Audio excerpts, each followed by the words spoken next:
안희정 전 충남지사가 2심에서 재판 유죄를 선고받고 법정 구속됐습니다. 수행비서 김지은 씨를 위력으로 가늠한 혐의 등에 대해 징역 3년 6개월의 실형이 선고된 겁니다. 앞서 무죄를 선고한 1심과 달리 2심 재판부는 이번 사건을 권력형 성범죄로 규정했습니다.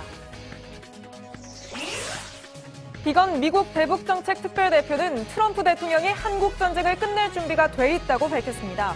북미 정상회담을 앞두고 사실상 상응 조치로 종전선언을 제시한 것으로 풀이됩니다. 핵물질 농축시설 폐기와 대량 살상 무기에 대한 포괄적 신고를 담은 비핵화 로드맵도 제시했습니다. 김경수 경남지사 판결을 둘러싼 여야 공방이 이어지고 있습니다. 더불어민주당은 문재인 대통령 책임론을 거론하는 자유한국당을 향해 탄핵 세력이 대선 불복에 나서고 있다고 비판했습니다. 반면 한국당은 민주당을 향해 재판 불복을 넘어서 헌법 불복을 하고 있다며 맞섰습니다. 국민연금이 한진칼에 대해 3월 주주총회에서 이사 자격과 관련된 정관을 변경하도록 제안하는 방식으로 주주권을 행사하기로 했습니다. 대한항공에 대해선 적극적 주주권을 행사하지 않기로 했는데 다른 기업에 끼칠 영향에 관심이 집중되고 있습니다.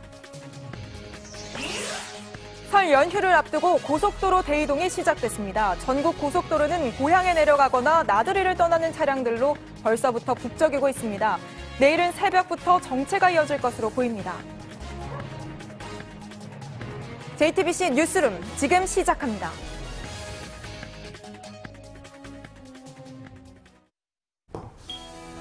공기청정기가 도로 위로. 내일을 바꾸는 현대수소 전기차. 유력한 대권주자의 현역 도지사였던 안희정 전 충남지사의 위력에 눌려 성폭력 피해를 당했다. 오늘 법원은 안 전 지사에게 징역 3년 6개월을 선고하면서 이같이 밝혔습니다. 수행비서 김지은 씨가 저항할 수 없는 상태에서 성폭력 피해를 당했다고 인정한 겁니다. 앞서 1심 재판부는 10개 범죄 혐의를 모두 무죄라고 했지만 오늘 2심에선 9개 혐의에 대해 무더기로 유죄 판단을 내렸습니다. 선고 직후 안 전 지사는 법정 구속됐습니다. 김지은 씨는 화형대에 올려서 마녀로 살아야 했던 시간과 작별을 하게 됐다는 입장을 냈습니다. 먼저 공다손 기자입니다. 수행비서 김지은 씨에게 성폭력을 저지른 혐의를 받는 안희정 전 충남지사가 항소심에서 징역 3년 6개월이 선고받고 법정 구속됐습니다. 법원은 위력을 이용한 간음과 강제추행 등 안 전 지사의 혐의 10개 가운데 9개를 유죄라고 판단했습니다. 재판부는 수행비서인 김 씨가 안 전 지사의 지시에 순종해야 하는 취약한 처지에 있었다고 했습니다. 그러면서 안 전 지사가 김 씨의 의사에 반해 업무상 위력을 이용해 간음을 했다고 봤습니다. 앞서 1심은 안 전 지사가 위력을 남용해 김 씨의 성적 결정권을 억압했다고 볼 증거가 부족하다고 했지만 이를 뒤집은 겁니다. 재판부는 김 씨의 진술이 일관되고 구체적이며 모순된 부분이 없다고도 판단했습니다. 안 전 지사 측은 김 씨가 피해자라고 볼 수 없는 행동을 했다고 주장해왔지만 이것도 받아들이지 않았습니다. 피해자의 성격이나 상황에 따라 대처 방법은 다르게 나타날 수밖에 없는데 편협한 관점으로 피해자의 모습을 정형화시켰다고 지적했습니다. JTBC 공다소입니다. 오늘 판결 뒤 곧바로 구속된 안 전 지사는 호송차에 실려 서울 구로구에 있는 남부구치소에 수감됐습니다. 구치소 앞에 나가 있는 취재기자 연결해 보겠습니다. 자, 김선미 기자, 지금 수감 절차는 끝났고 안 전 지사는 수용실에 들어간 상태겠군요. 네, 그렇습니다. 안희정 전 지사는 오늘 판결이 끝난 직후 아무 말 없이 호송차에 올라탔습니다. 그리고 이곳 서울 남부구치소로 이송이 됐는데요. 지난해 3월과 4월 검찰이 2차례 구속영장을 청구했을 당시 결과를 기다리면서 대기했던 곳이기도 합니다. 현재는 입감 절차를 모두 마쳤고 미결 수용자로 분류가 되어서 이 독거실을 배치받았습니다. 예, 안 전 지사의 변호인들은 대법원까지 가봐야겠다. 오늘 바로 상고를 했다고 하죠. 네, 그렇습니다. 변호인 중 한 명인 이장주 변호사는 전혀 예상하지 못했던 뜻밖의 판결이라면서 재판이 끝나고 곧바로 상고장을 제출했다고 밝혔습니다. 당초 다른 변호인들이 이 구치소에 와서 안 전 지사와 접견을 하고 이 상고 계획에 대해서 논의할 예정이었는데요. 오늘 시간이 너무 늦어 접견을 하지 못했고 또 내일부터 설 연휴가 시작되어서 이 변호인들끼리 상의해서 이같이 결정했다고 밝혔습니다. 그렇군요. 혹시 안희정 전 지사 본인이 입장을 밝힌 게 있었습니까? 네, 선고가 끝나고 재판장이 하고 싶은 말이 있는지를 물었지만 안전지사는 아무 말도 하지 않았습니다. 이 선고가 진행되는 1시간 20분 내내 눈을 감고 굳은 표정을 보였는데요. 이 구치소로 이동하면서도 별다른 입장을 보이지 않은 것으로 전해지고 있습니다. 예, 서울 남부구치소에서 김선미 기자였습니다. 오늘 2심 재판에 대해서는 특히 1심과 정반대로 판단한 내용이 많아서 그 배경에 관심이 몰리고 있습니다. 취재 기자와 한번 짚어보겠습니다. 자, 최윤경 기자, 재판에 넘겨진 10개 범죄 혐의 가운데 9개가 유죄였습니다. 1심 때는 전부 무죄였었잖아요. 네. 검찰은 피해자인 김지은 씨가 수행비서가 되고 한 달 뒤부터 7개월간 총 10차례의 성범죄가 일어났다고 봤습니다. 국내는 물론 해외 출장 때도 발생한 일들이고요. 이 가운데 도지사 집무실에서 발생했다는 강제추행을 빼고는 모두 유죄로 판단을 했습니다. 예, 이렇게 법원의 판단이 바뀐 배경 뭐라고 볼 수 있겠습니까? 1심 재판은 김지은 씨 진술에 신빙성이 없다면서 무죄 판단의 가장 중요한 증거로 봤습니다. 반면에 피해자 진술을 바탕으로 유죄 판단을 하려면 그 진술이 의심할 만한 여지가 없을 정도로 높은 증명력이 필요하다고 본 겁니다. 예. 하지만 2심 재판부는 피해자 진술을 함부로 배척해서는 안 된다고 말을 했습니다. 특히 김 씨가 검찰 조사 때부터 일관된 진술을 했는데 직접 경험하지 않으면 알 수 없는 얘기들을 하는 등 모순점을 찾을 수 없다고 얘기를 했습니다. 예. 자, 이 피해자 김 씨의 진술뿐만이 아니라 이번 2심에서는 안희정 전 지사의 진술에 대해서도 평가를 판단을 한 거죠. 네, 1심 재판부는 안 전 지사에 대한 피고인 신문을 하지 않았습니다. 이 때문에 사실상 안 전 지사의 진술에 대해서는 신빙성 여부를 판단하지 않았던 겁니다. 하지만 2심 재판부는 안 전 지사를 직접 불러서 신문을 했습니다. 그 결과 안 전 지사의 진술 상당수를 믿기 어렵다고 결론을 냈습니다. 예를 들어 스위스에서 있던 피해에 대해서 안 전 지사는 김 씨가 속옷 차림으로 내 방에 왔다라고 주장을 했지만 호텔의 객실 위치 등을 들어보면 진술의 신빙성이 떨어진다고 본 겁니다. 예, 그 부분에서 중요한 차이가 발생했다고 볼 수가 있겠군요. 자, 위력을 이용한 간음 여부는 어떻게 판단을 했습니까? 이 부분 역시 아주 중요한 포인트였잖아요. 네, 업무상 위력이 있었던 건 1, 2심 모두 똑같이 인정을 했습니다. 다만 1심은 위력이 있었지만 행사는 되지 않았다고 봤습니다. 오늘 2심은 안 전 지사가 김 씨를 직접 눕힌 것 등을 보면 위력을 이용해서 가해를 한 것이라고 판단을 했습니다. 예, 그렇군요. 자, 3년 6개월의 실형이었습니다. 이 형량 자체는 좀 어떻게 볼 수 있을까요? 네, 그 법원의 형량이 예상보다는 높게 나왔다는 이야기들이 많이 있습니다. 안 전 지사가 김 씨의 인면 그리고 휴직 등을 직접 쥐고 있는 사람이었고 또 범죄가 반복적으로 이루어졌기 때문이라는 분석이 나옵니다. 검찰이 징역 4년을 구형했는데 이 구형량 대부분을 받아들인 것도 이 때문으로 보여집니다. 또 김 씨가 언론에 피해 사실을 공개한 뒤에 각종 공격에 시달렸다는 점도 반영된 것으로 보입니다. 예, 잘 들었습니다. 사회부 최윤경 기자였습니다. 김지은 씨가 JTBC 뉴스룸에 나와 처음 피해 사실을 알린 게 지난해 3월이었습니다. 이 주장을 인정받기까지 꼬박 11개월이 걸렸습니다. 그 사이 숱한 2차 가해에 시달렸고 피해자답지 않다는 이유로 1심 재판에서는 진술의 신빙성까지 의심을 받았습니다. 강버들 기자입니다. 기사님이 얘기하시는 거에 반문할 수 없었고 늘 따라야 되는 그런 존재였습니다. 그가 가진 권력이 얼마나 크다는 걸 알고 있기 때문에 저는 늘 수긍하고. 김지은 씨는 피해 사실을 밝히며 거부할 수 없었다고 말했습니다. 지속된 피해에서 벗어나기 위해 이름과 얼굴을 밝히고 안희정 지사를 고소했지만 2차 가해에 시달렸습니다. 보복이 두렵다며 음해를 자제해달라는 글까지 썼습니다. 재판 과정에서도 고통은 이어졌습니다. 증인으로 나가 피해 사실을 또다시 말해야 했지만 안 전 지사는 피의자 신문을 받지 않았습니다. 안 전 지사 측은 김 씨가 피해자답지 않다며 공격했습니다. 이를 받아들인 1심 재판부는 안 전 지사에게 무죄를 선고했습니다. 재판정에서 피해자다움과 정조를 말씀하실 때 결과는 이미 예견되었을지도 모르겠습니다. 이 부당한 결과에 주저앉지 않을 것입니다. 1심 선고 이후 6개월이 지난 오늘 김 씨는 법원으로부터 피해 사실을 인정받았습니다. JTBC 강버들입니다. 김지은 씨는 진실을 있는 그대로 판단한 재판부에 감사한다고 밝혔습니다. 화형 때 불길 속 마녀로 살던 고통스러운 시간과의 작별이라면서 그간의 심경도 전했습니다. 김소연 기자입니다. 김지은 씨는 선고 직후 법원 앞에서 변호사를 통해 입장을 밝혔습니다.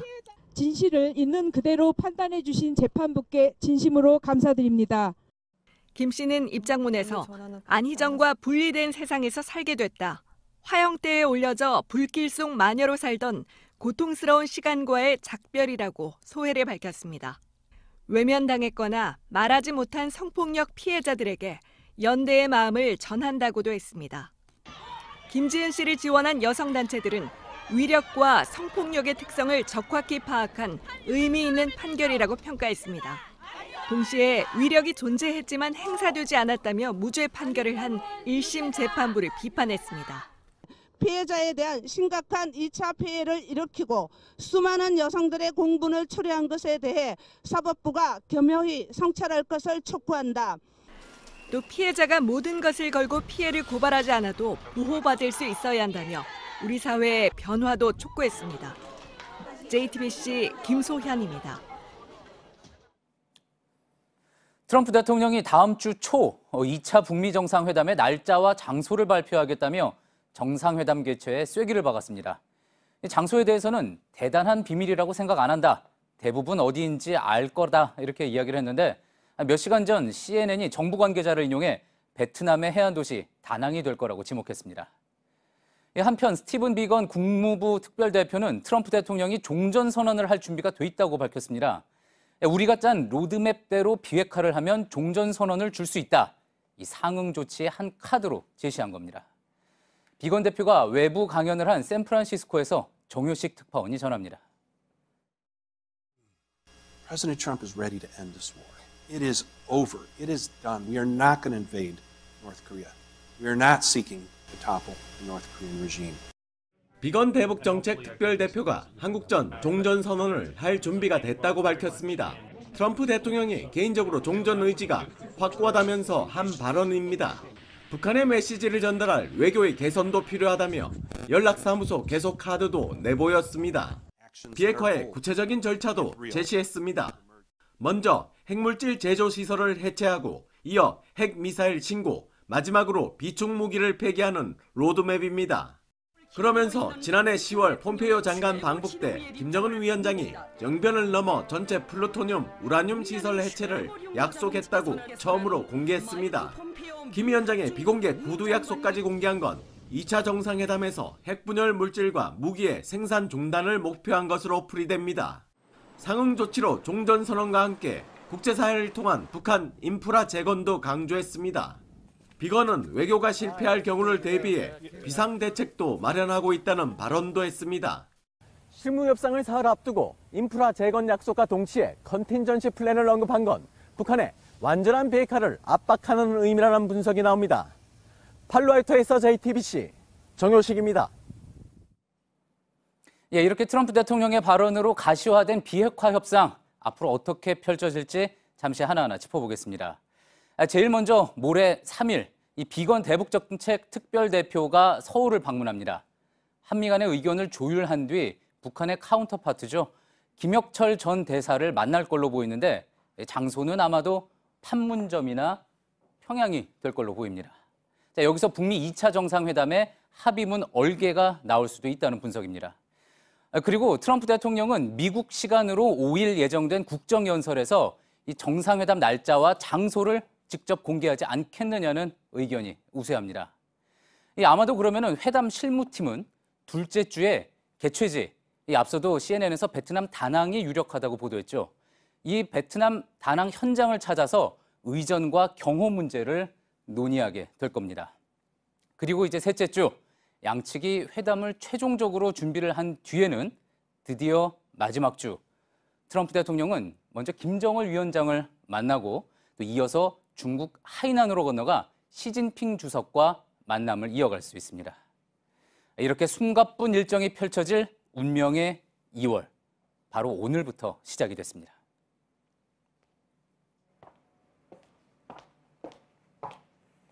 네, 여야가 내일부터 시작되는 설 연휴 민심 잡기에 나섰습니다. 덕담이 오가던 여느 명절과 달리 올해는 김경수 지사 판결을 둘러싼 공방으로 여야가 팽팽하게 맞서고 있죠. 민주당은 탄핵 세력이 대선 불복에 나서고 있다고 비판했습니다. 반면 한국당은 재판 불복을 넘어 헌법 불복이란 표현까지 써가며 맞섰습니다. 대선 불복과 헌법 불복, 설 민심을 잡기 위한 여야의 치열한 프레임 전쟁을 허진 기자가 전해드립니다. 민주당은 문재인 대통령의 입장 표명을 요구하는 한국당의 행보를 대선 불복이라고 규정하고 강하게 비난했습니다. 탄핵당한 사람들의 세력들이 감히 촛불혁명으로 당선된 대통령을 대선 불복으로 대한단 말입니까?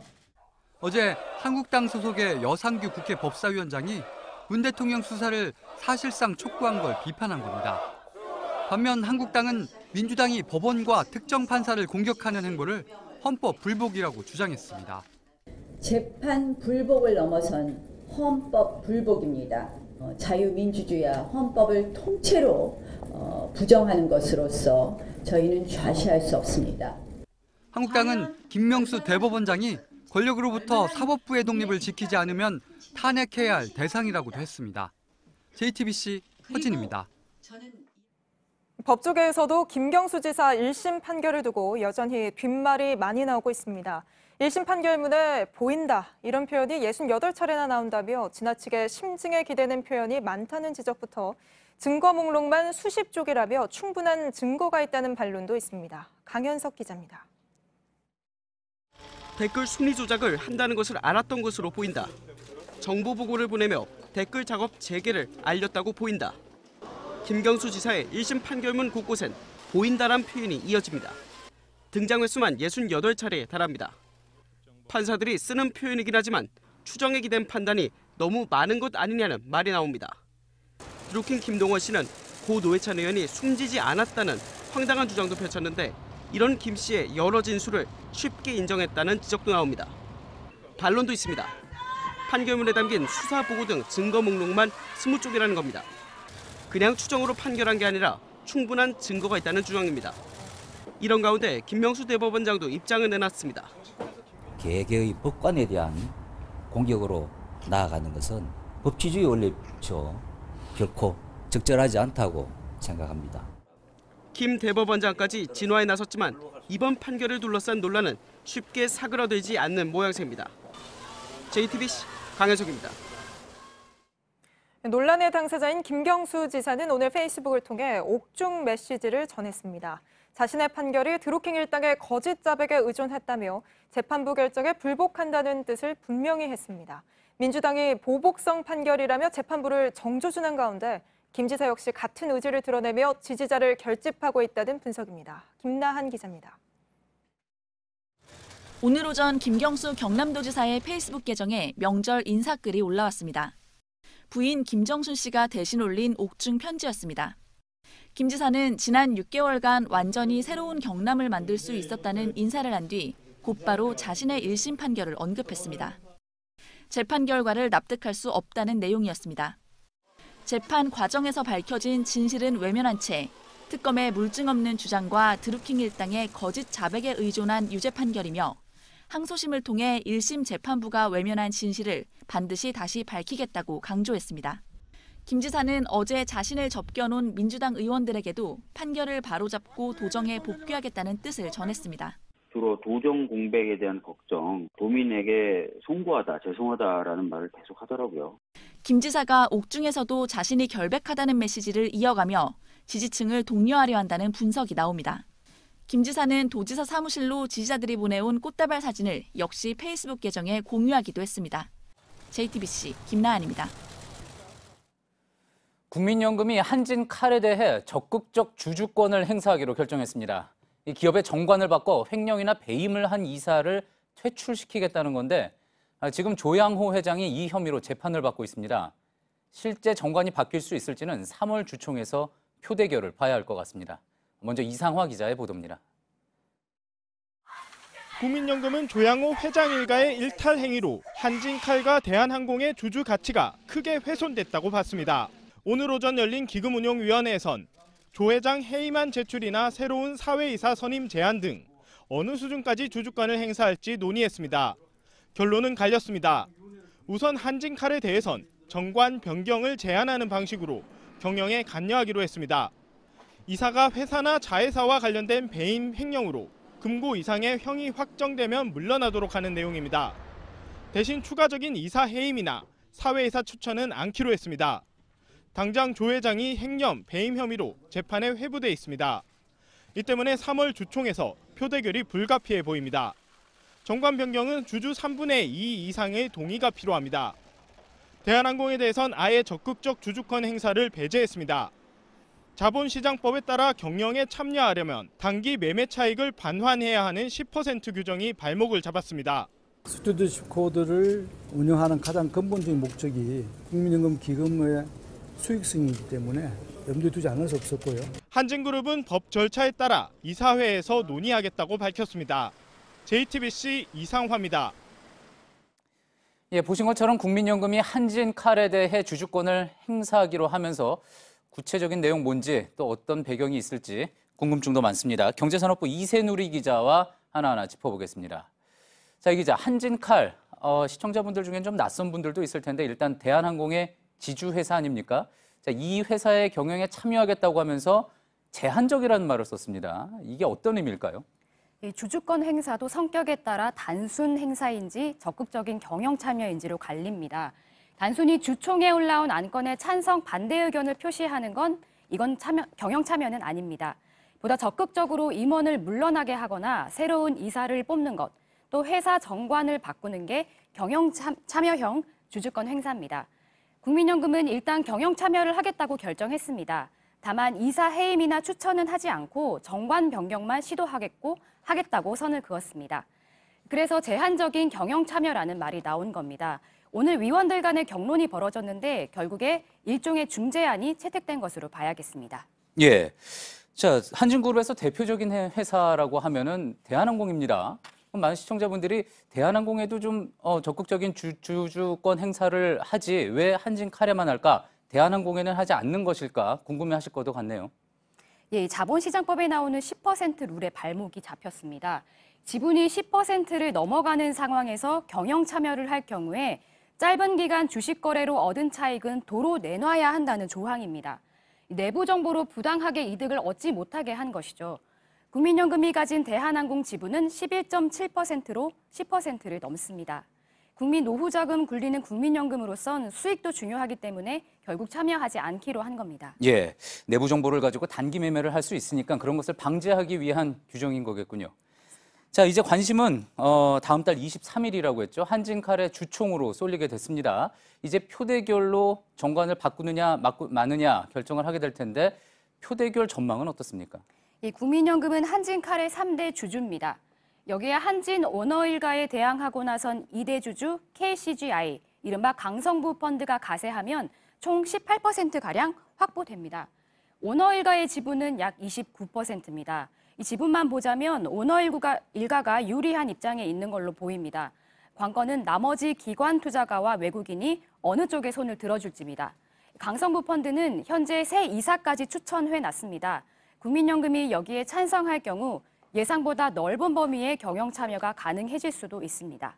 예, 그러니까 어느 쪽이 지금 뚜렷하게 유리하다 이렇게 말할 수 없는 상황인 것 같군요. 자, 그런데 이제 정관을 바꾸는데 성공을 한다고 하더라도 그 정도로 한진 오너가를 견제할 수 있을까라는 질문도 나온 것 같습니다. 예, 국민연금이 바꾸려는 정관의 내용은 이렇습니다. 이사가 배임 횡령죄로 금고 이상의 형을 받으면 결원, 사실상 해임되는 것으로 본다. 현재 조 회장은 배임 횡령죄 혐의로 재판을 받고 있는데요. 당장이 아니라 형이 확정된다면 이사직을 내놓으란 의미입니다. 처음 예상했던 것보다는 견제의 강도가 약한 게 사실입니다. 국민연금이 이제 첫 발을 떼는 상황에서 강력한 카드를 동원하는 데는 부담을 느낀 것으로 보입니다. 예, 이세누리 기자였습니다. 잘 들었습니다. 자유한국당 최규일 의원이 해외 출장돼 스트릿바를 갔다는 의혹에 대한 그 공방이 계속되고 있습니다.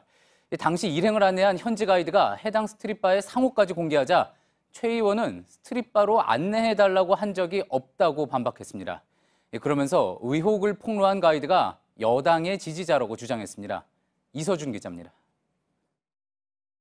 미국 현지 가이드 데니얼 조 씨는 최규일 자유한국당 의원이 뉴욕 출장 당시 스트릿바를 가자고 했다고 폭로했습니다. 최 의원이 당시 방문했던 술집은 스트릿바가 아니었다고 주장하자 조 씨가 해당 상호명을 공개했습니다. 맨하탄으로 돌려서 33가에 있는 이름까지도 제가 말씀드리겠습니다. 그 당시에 지금은 뭐 이름이 바뀌었을지 모르지만 파라다이스라는 그러한 스트릿바였습니다. 미국 유흥업소 소개 사이트에선 해당 업소를 스트릿바로 분류하고 있습니다. 최 의원은 편하게 술 마실 곳을 안내해달라고 했을 뿐 스트릿바를 안내해달라고 한 적이 없다고 반박했습니다.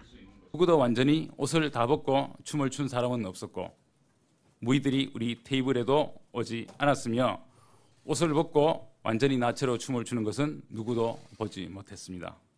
최 의원은 또 조 씨가 지난 대선 때 더불어민주당에서 임명장을 받았던 여당 지지자라고 주장했습니다. 최 의원은 이를 뒷받침할 증거라면서 문재인 대통령과 재미동포 오찬 자리에서 함께 찍은 사진도 공개했습니다.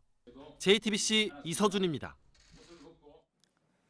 경북 예천군의회가 오늘 본회의를 열어 막장 해외 연수로 물의를 일으킨 의원들을 제명했습니다. 하지만 윤리특위에서 올린 3명 중 1명을 빼서 논란인데 한술 더 떠 이를 항의하며 농성 중인 군민들에게 이미지를 망치니 나가달라는 공문을 보냈습니다. 윤두열 기자입니다. 결국 2명만 제명됐습니다. 가이드를 폭행한 박종철 의원과 도우미 발언을 한 권도식 의원입니다. 예천군 의회 윤리특위가 3명을 제명하자고 올렸지만 이영식 의장 제명안은 부결됐습니다. 대신 30일 출석 정지로 결정됐습니다. 해외 연수를 막장으로 이끈 책임이 크지 않다고 판단한 겁니다. 당장 꼬리 자르기도 제대로 못했다는 비난이 이어졌습니다. 이 결과는 예천 군민과 전 국민들이 절대로 용납하지 않을 것입니다. 본회의가 끝난 후 의원들은 사죄의 큰 절을 올렸습니다. 카메라 앞에서 꽤 오랫동안 고개를 들지 않았습니다. 하지만 뒤에선 농성 중인 군민들에게 공문 한 통을 보냈습니다. 당장 나가라는 내용입니다. 현수막도 떼라고 했습니다. 그렇지 않으면 법적 조치를 하겠다고 으름장을 놨습니다. 그러면서 의원들이 아니라 농성을 하는 군민들이 예천군 이미지를 망치고 있다고 했습니다. 누가 더 예천군 명예를 실추시키는데? 국민들은 설 차례상도 군의회 차리는 등 의원 전원이 사퇴할 때까지 점거 농성을 이어가겠다고 밝혔습니다. JTBC 윤두열입니다. 출마 자격을 놓고 논쟁을 벌였던 한국당 당대표 후보자들이 이번에는 TV토론 횟수를 놓고 충돌했습니다. 홍준표 전 대표와 오세훈 전 서울시장은 2번만 열기로 한 당 선관위 결정에 반발하고 있습니다. 특히 홍 전 대표는 전당대회 보이콧 가능성까지 내비쳤습니다. 강희연 기자입니다. 한국당 선거관리위원회는 당대표 경선 TV토론을 2차례 열기로 결정했습니다. 황교안 전 총리는 선관위 결정대로 수용하겠다고 밝혔습니다. 하지만 다른 후보자들은 반발하고 있습니다. 홍준표 전 대표는 검증 없이 깜깜이 선거를 하라는 것이라며 TV토론은 적어도 4회 이상 모바일 투표 이틀 전까지 해야 한다고 주장했습니다. 선관위가 받아들이지 않는다면 전당대회를 보이콧할 가능성까지 내비쳤습니다. 오세훈 전 시장도 현재 룰에 반대한다는 입장입니다. 요즘에는 뭐 유튜브도 있고 인터넷도 있고 이 방송사의 사정 때문에 횟수를 제한한다는 것은 과거 회기적이고 퇴행적인 판단이라고 저는 생각을 합니다. 오 전 시장 측은 설 연휴 직후 출마 선언을 하고 대응책을 논의하겠다고 밝혔습니다. 주호영 후보와 심재철 후보도 성명서를 내고 토론회가 더 필요하다고 주장했습니다. 반발이 커지자 박관용 선거관리위원장은 방송사 사정 때문에 2번으로 정했지만 횟수를 더 늘릴 수 있을지 협의 중이라고 밝혔습니다. JTBC 강현입니다. 예, 설 연휴가 이제 시작됐습니다. 내일부터 닷새간의 연휴인데 오늘 일찌감치 출발하신 분들도 많은 것 같습니다. 네, 지금도 고속도로에 차가 많다고 하는데 서울 요금소에 나가 있는 취재 기자 잠깐 연결하겠습니다. 자, 김민관 기자, 지금 뒤로 차량들이 느리게 지나가는 모습이 보이는데 차 많이 막히고 있습니까? 어떻습니까? 네, 제 오른쪽으로 보이는 차량이 경부고속도로를 타기 위해 서울을 빠져나가는 차들이고 반대쪽은 서울로 들어오는 차들입니다. 지금 보시는 것처럼 통행량이 많아 서울을 빠져나가는 차들은 제속도를 내지 못하고 있습니다. 네, 지금 요금소 부근 통행량은 출퇴근 시간이 겹치는 오후 7시 절정에 달했고 답답한 흐름은 지금까지도 이어지고 있습니다. 저녁 8시를 기준으로 서울 요금소에서 대전까지는 1시간 50분, 부산은 4시간 30분, 광주는 3시간 50분 걸릴 것으로 예상됩니다. 예. 자, 이번에는 설 당일이 화요일이잖아요. 오늘이나 내일 출발하시는 분들도 많을 것 같은데 어떻게 예상이 됩니까? 네, 이번 연휴는 설날이 뒤쪽에 있어 귀성 차량이 분산될 것으로 보입니다. 지난 설보다 최대 1시간 30분 정도 일찍 고향에 도착할 수 있다는 게 도로공사 측 설명입니다. 네, 요일별로는 설 하루 전인 4일 오전, 그리고 설 당일인 5일 오후 도로가 가장 붐빌 것으로 보입니다. 네, 반면 귀경길엔 차량이 몰려 지난해보다 최대 2시간 50분 정도 더 걸릴 것으로 예상이 됩니다. 고속도로 통행료 면제는 설 연휴인 4일부터 6일까지 실시됩니다. 지금까지 서울 요금소에서 JTBC 김민관입니다.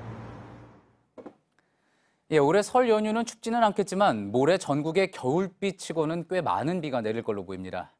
또 중국 스모그 때문에 연휴 첫날부터 대기질은 좋지 않을 전망인데 그래도 곧 비에 씻길 거라는 예보입니다. 윤영탁 기자가 연휴 날씨 어떻게 될지 전해드립니다. 남산에서 내려다본 서울 시내. 낮은 구름이 깔렸지만 시야는 깨끗합니다. 한강 너머 반포 아파트 단지까지 또렷하게 보입니다. 찬바람이 적당히 불면서 대기 확산이 원활하게 이루어져 열흘 가까이 쾌청한 대기 상태가 이어졌습니다. 그러나 이번 설 연휴는 첫날부터 대기질이 좋지 않겠습니다. 중국 전역에 뒤덮인 오염물질이 바람을 타고 넘어올 걸로 보이기 때문입니다. 수도권과 중부 내륙, 호남 지역 중심으로 초미세먼지 농도가 나쁨 수준을 보일 전망입니다. 다행히 오래가진 않고 하루 만에 비에 씻겨갈 걸로 보입니다. 일요일 전국에 겨울비치곤 꽤 많은 양의 비가 올 전망이기 때문입니다. 다소 불편하겠지만 가뭄을 해소하고 공기를 깨끗하게 해줄 단비입니다. 문제는 그 다음입니다. 오늘 저녁 환경부가 발표한 대기질 예보 모델입니다.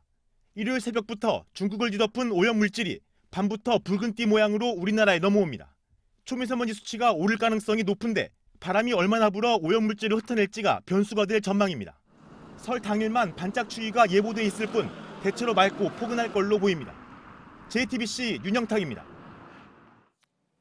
어제 충북 충주에서 들어온 의심 신고는 구제역으로 확진이 됐습니다. 방역당국은 바이러스가 첫 발생지인 안성에서 충주로 옮겨간 걸로 보인다고 말을 바꿨습니다. 하지만 정확한 감염 경로는 파악하지 못하고 있습니다. 정영재 기자입니다. 어제 구제역 의심 증상을 보인 충북 충주 한우 농장에서는 결국 구제역으로 확진됐습니다. 구제역 확진 농가가 3곳으로 늘어난 겁니다. 오늘 오전에도 충주의 다른 한우 농장에서 구제역 의심 신고가 있었습니다. 다행히 정밀검사에서 바이러스는 나오지 않았습니다. 방역당국은 내일 저녁 6시까지 가축 관련 차량 이동을 금지시키고 가축시장도 3주간 폐쇄한 상태입니다. 가축시장에 소도 출하도 하고 이래 해야 되는데 이동 제한이 걸림으로 해서 출하를 제때 못하니까 가장 답답한 심정입니다. 설 대목을 앞두고 도축장도 멈춰섰습니다. 유통업계에서는 다행히 한 달 전부터 도축량을 늘렸기 때문에 명절용 물량 수급에는 큰 지장이 없을 것으로 보고 있습니다. 하지만 감염 농장이 지금과 같은 추세로 확산되면 수급에 차질을 빚을 수밖에 없습니다. 한편 농식품부는 오늘 구제역이 첫 발생한 안성 농장과 충주 농장의 바이러스가 일치한다고 발표했습니다. 두 농장의 차량 등이 오간 기록이 없다고 발표한 지 하루 만에 달라진 겁니다. 구제역 바이러스가 50km를 옮겨갔지만 감염 경로는 여전히 오리무중입니다. 본격적인 귀성행렬이 시작되면서 다른 지자체에도 비상이 걸렸습니다. 담당 공무원들은 설 연휴에도 비상근무를 하며 소독을 강화하는 등 차단 방역에 총력을 기울이고 있습니다. JTBC 정영재입니다. 일본군 위안부 피해자 고 김복동 할머니를 떠나보내는 오늘 옛 일본 대사관 앞은 평소 할머니가 되고 싶다고 했던 나비 물결로 노랗게 뒤덮였습니다. 이곳에서 지난 28년을 싸워온 김할머니의 마지막 길을 배웅하기 위해 영하의 추운 날씨에도 1000명의 시민들이 모였습니다. 이수진 기자입니다.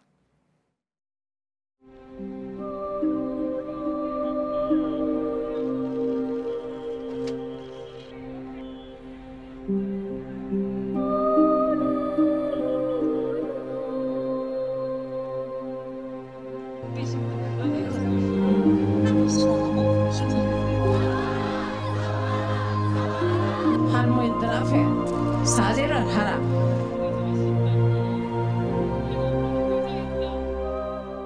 이제 끝나겠지 하고 안심할 때 천만에 일본 대사는 들어라!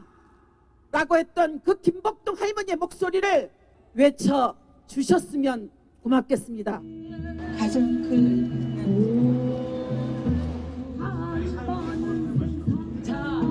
시민 여러분,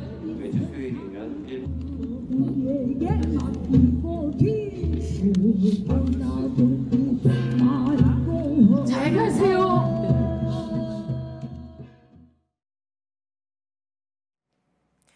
김복동 할머니를 추모하는 열기는 일본으로도 이어졌습니다. 일본 시민들과 제1동포들은 아베 총리 관저 앞에 모여 함께 촛불을 들었습니다. 도쿄에서 윤서령 특파원입니다.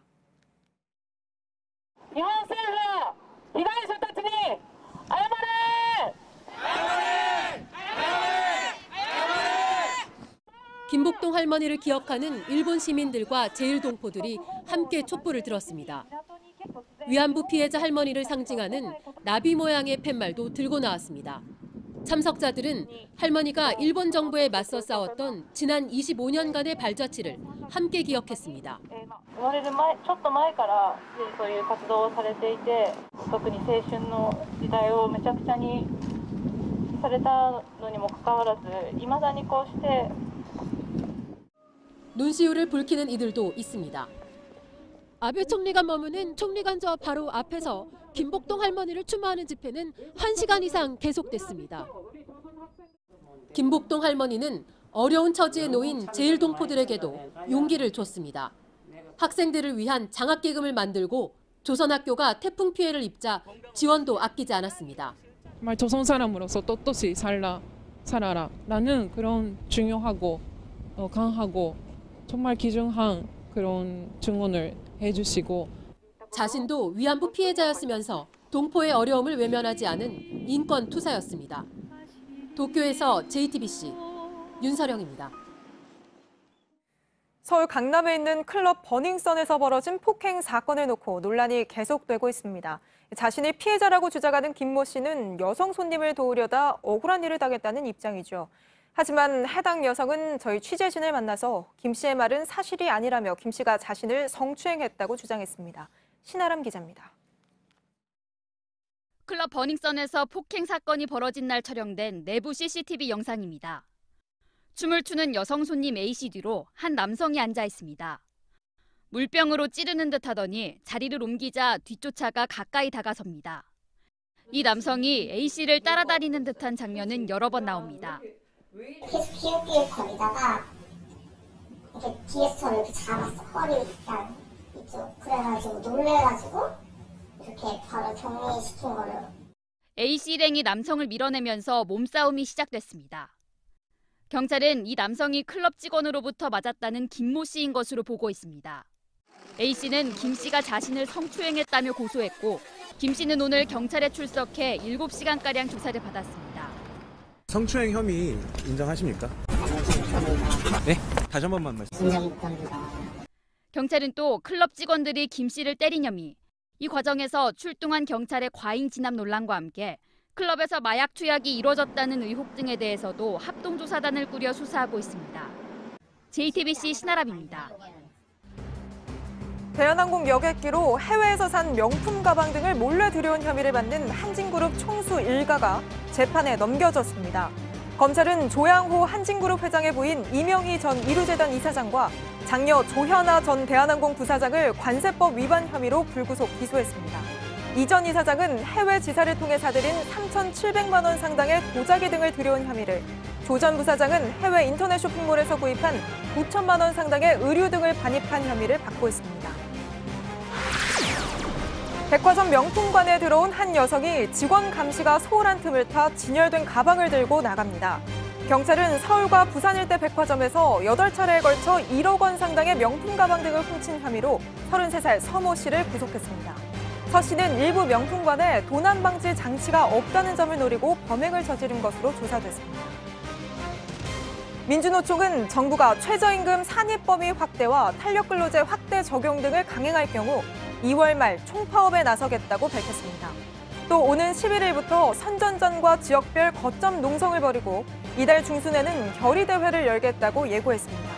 한편 정부 여당은 이달 임시국회에서 예정대로 탄력근로제 확대 적용 등을 위한 법 개정을 추진할 방침입니다. 화성의 지반이 과학자들의 추측과 달리 그리 단단하지 않고 내부에 구멍이 많다는 분석이 처음으로 나왔습니다. 미 항공우주국의 무인 탐사선 큐리오시티가 화성 표면을 탐사한 자료를 분석한 결과입니다. 이로써 게일 분화구에 있는 샤프산이 모래가 쾌적돼 만들어졌다는 가설이 힘을 얻게 됐습니다.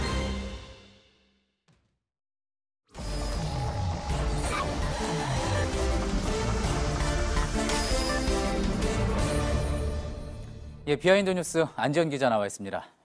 안지연 기자, 첫 번째 키워드 볼까요? 네, 첫 키워드 땡땡땡 물타기입니다. 예, 땡땡땡 물타기. 물타기 원래 이제 어떤 원액에 물을 타서 본질을 희석시킨다, 네. 변질시킨다 뭐 이런 거잖아요. 맞습니다. 그런데 최근 한국당 의원 관련 의혹이 잇따라 제기되자 한국당은 물타기다 이렇게 비판하면서 땡땡땡 물타기 이런 표현을 썼습니다. 먼저 김성태 전 원내대표 딸이 KT에 특혜 채용됐다는 의혹을 받고 있는데 오늘 페이스북에 입장문을 냈습니다.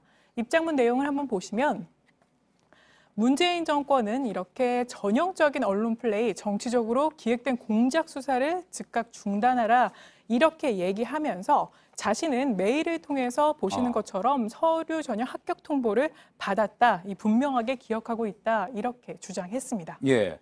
그러니까 어제 제기됐던 의혹이 KT 서류 전형 합격자 명단을 봤는데 김성태 전 원내대표 딸의 이름은 없었다 뭐 이런 내용이었었잖아요. 그런데 분명히 나는 메일을 본 기억이 있다라면서 정면으로 반박을 한 거군요. 맞습니다. 그러면서 뒤에 나온 내용을 잇따라 보시면요. 엊그제 김경수 지사의 1심 선고가 내려지자마자 기다렸다는 듯이 언론 플레이를 통해서 이렇게 물타기 하는 거 아니냐 이렇게 얘기한 겁니다. 그러니까 지금 현재 제기되고 있는 자신에 대한 의혹은 김경수 물타기다 이렇게 얘기한 겁니다. 예, 그러니까 첫 번째 땡땡땡 물타기는 김경수 물타기다라는 거였군요. 사실 뭐 물타기라는 이야기 정치권에서 상당히 많이 자주 등장하는 이야기는 한데 또 다른 땡땡땡 물타기가 있는 겁니까? 네, 이번에는 이장우 의원 관련해서 의혹이 나왔습니다. 어제 오늘 보도된 보도였는데요. 보시는 것처럼 자신의 지역구인 대전 상가를 매입한 후 해당 지역의 개발 예산을 따냈다 이런 의혹이 제기되고 있는 겁니다. 예, 먼저 본인이 상가를 산 뒤에 거기에서 이제 지역 개발 예산이 나왔다. 그렇다면은 뭐 민주당 이제 손혜원 의원이 받고 있는 그 이해 충돌 방지에 어긋나는 아니냐 뭐 이런 논란의 연장선상에서 또 제기가 될 수가 있겠군요. 맞습니다. 그런 논란이 제기되고 있는 건데 먼저 의혹을 좀 더 자세히 보겠습니다. 일단 이장우 의원이 2017년 4월 대전역 바로 앞에 있는 상가 건물을 아내 명의로 매입을 했습니다. 바로 이 상가인데요. 이렇게 가운데 위치해 있는 상가고 대전역 바로 맞은편에 있습니다. 그런데 문제는 같은 해 말 이 의원이 예결특위 소위 위원으로서 이 지역에 포함된 예산을 따낸 겁니다. 이후 발간된 이 의원의 의정 보고서에도 이 같은 내용이 나오는데요. 보시는 것처럼 대전역 주변에 과학문화예술 관광 자원화 사업을 본격 시동을 걸었다라고 하면서 사업비도 66억 원 넘게 확보했다 이렇게 홍보하기도 한 겁니다. 그렇군요. 본인은 의정 보고서를 통해서 이 예산 확보 사실을 이야기하기도 한 거군요. 맞습니다. 어떻습니까? 이에 대한 이 의원의 입장 있습니까? 입장이 나왔는데 일단 언론을 통해서 이 같은 건물 매입과 예산 확보는 전혀 관계가 없다 이렇게 해명을 했습니다. 예. 저희가 직접 확인하고 싶었지만 이 의원이 통화가 되지는 않았고요. 그런데 이와 관련해서 의혹을 계속해서 기자들이 제기하자 나경원 원내대표가 한 발언이 있었는데 당 차원의 조사를 하겠다 이렇게 얘기하면서도 여기서도 물타기라는 표현을 했습니다. 이 발언은 직접 들어보시죠. 우리 야당 의원들에 대해서 실질적으로 손혜원 의원 사건의 물타기 시도나 또는 우리 야당 의원에 대해 정권 차원의 탄압이 시작된 것 아닌가 하는 그런 우려가 있다는 말씀을 드립니다. 예. 그러니까 이번에는 손혜원 물타기다 이렇게 얘기한 겁니다. 그렇군요. 땡땡땡 물타기에 이제 여러 가지가 나오는 거군요. 다음 키워드 한번 볼까요? 네, 다음 키워드는 귀성 인사는 땡땡역에서입니다. 예, 이번에도 땡땡이 등장을 한 건데 지금 뭐 이 모습은 이제 명절 때 항상 자주 등장하는 각 정당의 명절 인사, 이제 귀성길 인사하는 모습인 것 같습니다. 맞습니다.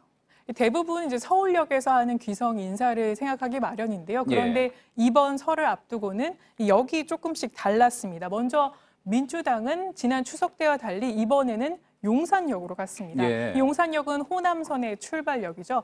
때문에 최근에 호남의 지지율, 그러니까 핵심 지지층인 지지율을 의식해서 이 용산역으로 간 거 아니냐 이런 관측이 나왔는데요. 저희가 민주당 관계자에게 한번 물어봤습니다. 그랬더니 이에 대해서 지난 추석 때 서울역을 갔기 때문에 이번에 용산역을 택한 것이지 특별히 지지율을 의식한 건 아니었다. 예. 이렇게 설명하기도 했습니다. 그러니까 한 번씩 번갈아 가면서 가는 것뿐이다. 그런 설명인 거군요. 자, 그럼 한국당은 어떻습니까? 어느 역으로 갔습니까?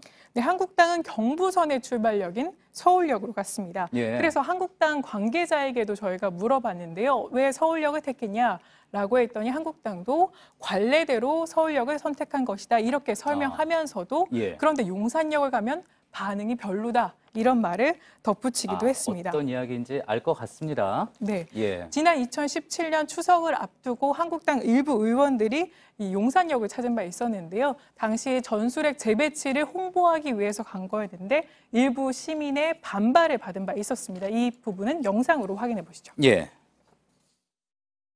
여기가 어쩌라고 다니마 용산 얘기 이놈아 호남선 다니는 여기야 이놈아 호남선 앞에 뭘로 하는 예, 저 부분이 또 많이 화제가 됐기 때문에 한국당 입장에서는 좀 좋지 않은 추억이 될 수도 있겠군요. 자, 나머지 정당도 궁금합니다. 어디로 갔나요? 일단 바른미래당은 용산역으로 갔는데 바른미래당의 특이한 점은 이 손학규 대표가 용산역 광장에 나가서 저희가 사진을 가져와 봤는데 이 손다방이라고 불리는 이 영상으로 보시는 이 다방을 연 겁니다. 이렇게 하면서 시민들에게 이 커피를 주면서 연동형 비례대표제에 대해서 홍보를 했다고 하고요. 이 밖에 민주평화당은 아예 최고위를 광주 송정역에서 열고 귀성형 인사도 광주와 전주에서 했고요. 이 정의당은 서울역에서 짧게 귀성 인사를 한 뒤 본격적으로는 경남 창원의 중앙역으로 이동했습니다. 그러니까 고 노회찬 의원의 지역구인 경남 창원으로 가서 보궐선거 운동에 집중을 한 겁니다. 예. 자, 그래도 앞서 본 이런 영상들 또 사진 보니까 명절이 실제로 시작이 된 거구나 느낄 수 있는 것 같습니다. 잘 들었습니다. 비하인드 뉴스 안지영 기자였습니다. 정부가 3.1운동과 임시정부 수립 100주년을 기념하는 음원과 뮤직비디오를 발표했습니다. 그런데 진지하거나 장엄한 기념곡이 아니라 힙합입니다. 젊은 층 관심까지 끌어보기 위한 건데요. 한번 직접 들어보시죠. 오선민 기자입니다. 코레아 우라 우리는 자유할 때가 잔스러운 법 잔스러운 것이 멋스러운 거고 가진 걸 자랑하는 게 얼마나 잔스러운 건지 코레아 우라 힙합 가수 BY가 만들고 부른 노래 나의 땅. 뮤직비디오는 과거와 현재, 미래를 오가며 시간여행을 떠납니다.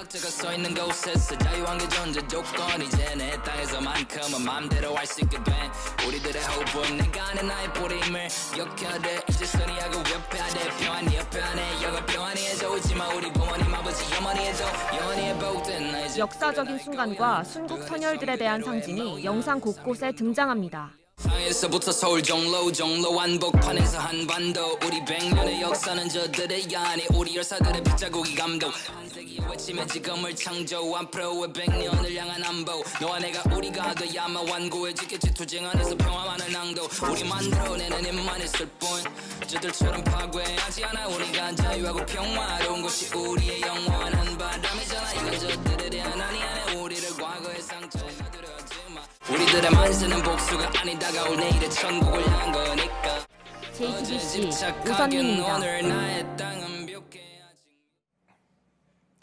설 연휴 첫날인 내일은 전국이 대체로 맑다가 저녁부터 구름이 많이 끼면서 흐려지겠습니다.